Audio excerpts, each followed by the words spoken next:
Assalamualaikum warahmatullahi wabarakatuh. Pada kesempatan kali ini, saya akan mereview sebuah jurnal menggunakan metode Markov Chain. Coba perhatikan grafik ini. Ini adalah data pengangguran. Angkanya naik, lalu turun, lalu naik lagi. Terlihat acak dan sulit diprediksi, bukan? Fluktuasi ini adalah masalah ekonomi besar. Di video kali ini, kita akan membedah jurnal berjudul Penerapan Rantai Markov dalam menentukan jumlah tingkat pengangguran di Provinsi Sumatera Utara. Di Provinsi Sumatera Utara, fluktuasi ini bukan sekadar angka statistik. Ini adalah tantangan besar dalam pengelolaan ketenagakerjaan.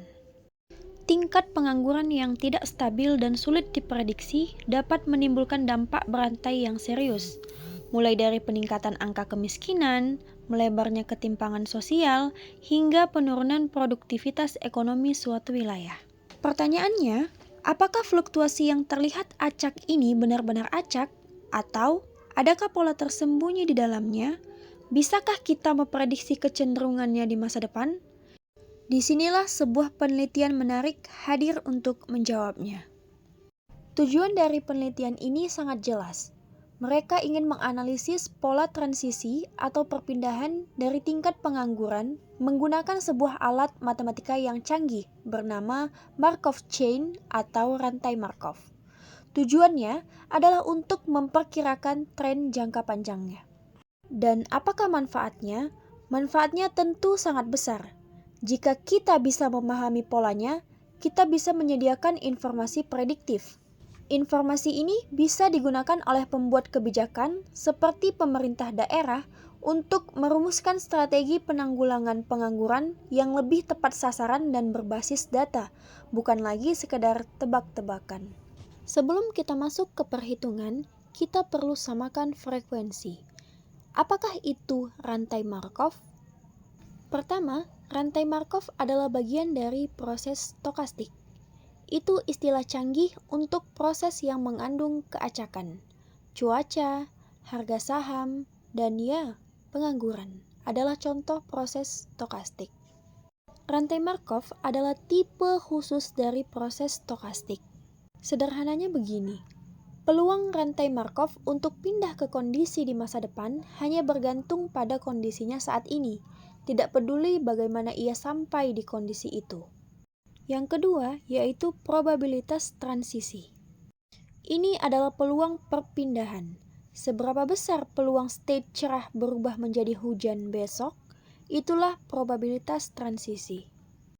Yang ketiga adalah matriks probabilitas transisi. Ini adalah buku aturan atau peta peluang dari sistem tersebut.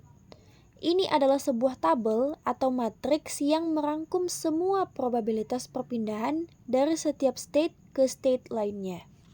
Yang keempat ada probabilitas steady state. Ini adalah kondisi equilibrium atau probabilitas jangka panjang. Setelah sistem berjalan sangat lama, peluang untuk berada di setiap state akan menjadi stabil dan tidak berubah lagi. Inilah yang dicari oleh para peneliti. Setelah kita tahu konsepnya, mari kita lihat langkah-langkah yang dilakukan peneliti dalam jurnal ini. Langkah pertama yaitu pengumpulan data. Mereka mengumpulkan data tingkat pengangguran terbuka di sumut dari Badan Pusat Statistik. Periodenya panjang, dari tahun 2005 hingga 2025. Diambil 2 kali setahun pada bulan Februari dan Agustus, sehingga total ada 41 data observasi. Langkah kedua yaitu mendefinisikan state. Ini adalah langkah krusial. Alih-alih memakai state rendah atau tinggi, mereka mendefinisikan state berdasarkan pergerakannya untuk menganalisis pola dinamisnya. State 0. Diberi kode 0 jika tingkat pengangguran turun dibanding periode sebelumnya. State 1. Diberi kode 1 jika tingkat pengangguran naik dibanding periode sebelumnya. Langkah ketiga yaitu menghitung frekuensi transisi. Langkah keempat yaitu menghitung matriks probabilitas transisi. Dan langkah yang kelima yaitu menghitung probabilitas steady state. Perhatikan tabel 1 yang telah ditampilkan di layar. Tabel ini menyajikan data tingkat pengangguran terbuka di Provinsi Sumatera Utara dari periode Februari 2005 hingga Februari 2025. Terdapat 3 kolom dalam tabel tersebut. Kolom pertama menunjukkan periode waktu, kolom kedua mencatat persentase tingkat pengangguran terbuka, dan kolom ketiga menunjukkan status atau state dari perubahan nilai pengangguran. Jika kita hitung, total ada 22 kali data berada di state turun, dan total ada 18 kali data berada di state naik, seperti yang bisa sama-sama kita lihat di layar. Sekarang, kita ubah angka hitungan ini menjadi probabilitas atau peluang. Rumusnya adalah jumlah kejadian dibagi total state awal. Ini adalah hasil untuk perhitungan probabilitas atau peluang dari state turun dan state naik. Kemudian, hasil yang kita dapat tadi kita susun dalam bentuk matriks seperti matriks P1 berikut ini. Dan inilah matriks probabilitas transisi. Pada matriks tersebut, baris pertama adalah jika state awal turun, dan baris kedua adalah jika state awal naik.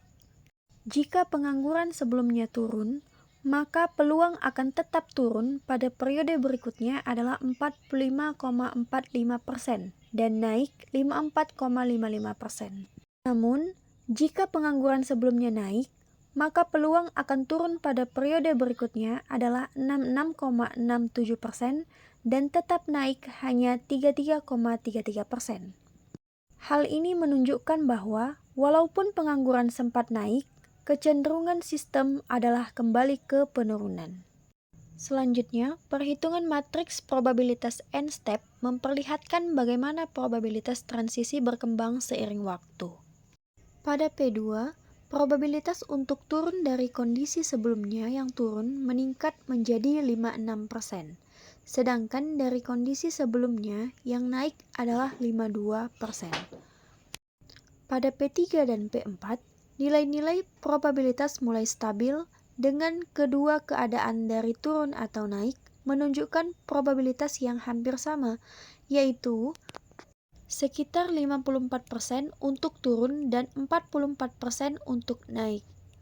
Kestabilan ini menunjukkan bahwa dalam jangka panjang, sistem cenderung mencapai equilibrium, di mana peluang transisi tidak lagi berubah signifikan. Hasil ini dapat digunakan untuk memproyeksikan tren pengangguran di masa depan dan mengevaluasi efektivitas kebijakan ketenagakerjaan di Sumatera Utara. Selanjutnya, kita mencari steady state. Pada jurnal ini, data untuk mencari steady state diambil dari hasil yang kita dapat dari P1 dan I. I adalah matriks identitas. Kemudian, untuk persamaan mencari steady state yaitu V P kurang I sama dengan 0. Dari persamaan tersebut, kita tinggal mensubstitusikan data-data dari nilai yang sudah ada tadi. Dapat sama-sama kita lihat langkah penyelesaiannya. Dari persamaan tersebut, hasil yang didapat adalah V0 sama dengan 1 kurang V1. Dan ini kita buat persamaan 3. Kemudian, kita substitusi persamaan 3 ke persamaan 1 atau persamaan 2, sehingga didapat nilai V0 dan V1 sebagai berikut. Hasil dari V1 adalah 0,449. Setelah didapatkan nilai V1 tadi, selanjutnya kita substitusikan ke persamaan 3. Sehingga matriks steady state yang terbentuk adalah seperti berikut. Dari hasil perhitungan, diperoleh solusi steady state dengan V0 yaitu 55,1% dan V1 yaitu 44,9%. Nilai ini berarti bahwa dalam jangka panjang, peluang sistem berada dalam keadaan pengangguran turun atau V0 adalah sekitar 55,1%. Sedangkan peluang berada dalam keadaan pengangguran naik atau V1 adalah 44,9%. Hasil ini konsisten dengan kecenderungan sebelumnya yang menunjukkan bahwa sistem lebih sering kembali ke kondisi penurunan pengangguran. Jurnal ini menunjukkan bahwa pada P4, baris-barisnya menjadi identik, yang membuktikan steady state itu ada. Sehingga dari hasil yang didapat, kesimpulannya menjadi jelas. Dalam jangka panjang, terlepas dari fluktuasi jangka pendek, sistem pengangguran di Sumatera Utara memiliki probabilitas lebih tinggi untuk berada dalam kondisi turun dibandingkan naik.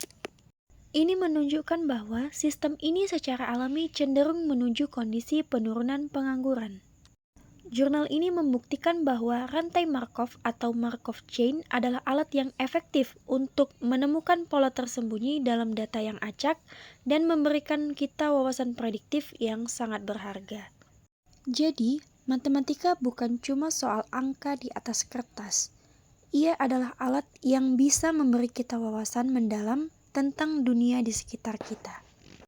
Sekian bedah jurnal kita kali ini. Semoga jelas dari mana semua angka itu berasal dan dapat manfaatnya.